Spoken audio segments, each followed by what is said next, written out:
Once upon a time in the garden kingdom of Vegitopia, where the cabbages wore crowns and the carrots practiced fencing, there lived a very unusual royal. She wasn't golden like the corn princes. She wasn't tall like the celery lords. She wasn't spicy like the radish rebels.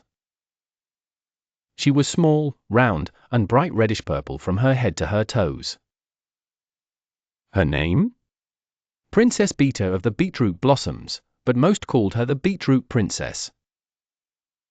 She wore gowns the color of cranberry jam and had twirly beetroot curls that shimmered in the sun. But not everyone in Vegitopia appreciated her uniqueness. "She's too red," whispered some. "She stains everything purple," teased others. "She smells like dirt," giggled a group of gossipy grapes. Every time Princess Beeta heard those words, her cheeks turned even redder, if that were possible. She began to hide under wide hats and long cloaks, hoping no one would notice her. One day, the royal kingdom prepared for its biggest event of the year, the Festival of Flavours, where every fruit and vegetable showed off their best talents and gifts. Princess Beeta sat sadly on her balcony. "What's the point of going?" she sighed. "I'll just turn everything pink again." But her wise nanny, Old Lady Time, came beside her.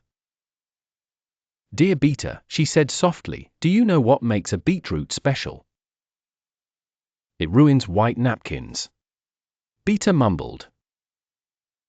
Lady Time chuckled. "No, sweet sprout. Beetroot grows in the dark soil and still shines. It's full of heart. You may look different, but that doesn't mean you don't belong." Beeta looked down at her hands. "But what do I have to offer?" "More than you know," whispered the nanny. "But you'll only find out if you show up. Please like, share and subscribe to my channel. Bye.